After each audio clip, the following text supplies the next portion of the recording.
The Supermen Theory, which seems poised to drive much of the narrative in Geoff Johns, Gary Frank, and Brad Anderson's DC/Watchmen crossover Doomsday Clock, appears to have saddled at least one DC superhero and one supervillain with a controversial new backstory. As revealed in today's Doomsday Clock number 2, both Rex Mason, Metamorpho, and Kurt Langstrom, Man-Bat, have been implicated in the conspiracy theory, which holds that many American superheroes were created by and for the government, with their heroic and villainous exploits all simply a cover to give them a more palatable and benevolent appearance to the public and on the world stage. Everyday people in the DC universe seem to be skeptical of superheroes following a report out of Markovia that suggests the concentration of most of the world's superheroes in the United States is because the US government has been experimenting on its own people for years, and that many of the world's self-appointed protectors are in fact agents of the government who can be turned against the rest of the world if the president wills it.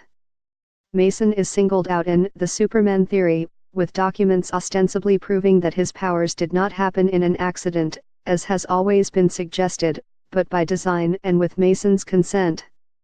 It further claims that Mason's public comments, and his disdain for Simon Stagg, the businessman whose industrial accident supposedly created Metamorpho, is all part of his cover.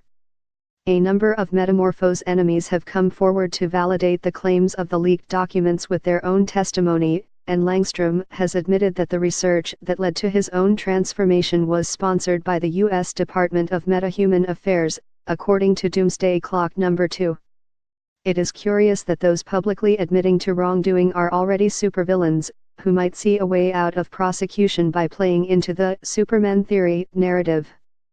Photo, DC Entertainment.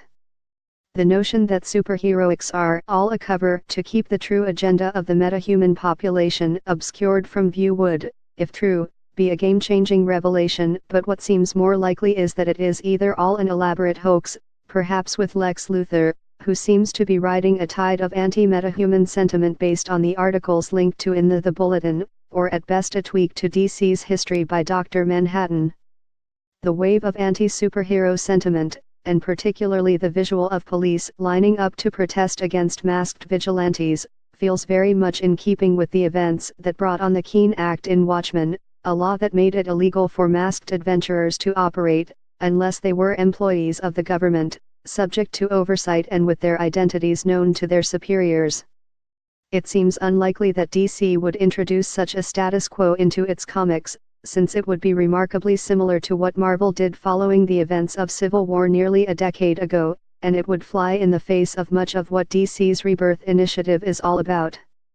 Still, the notion that Markovian and Russian scientists are coming together to promote this conspiracy theory, is an interesting and potentially dangerous element of Doomsday Clock that had not yet been revealed in promotional interviews or within the pages of the first issue, which took place almost exclusively on the Watchmen world.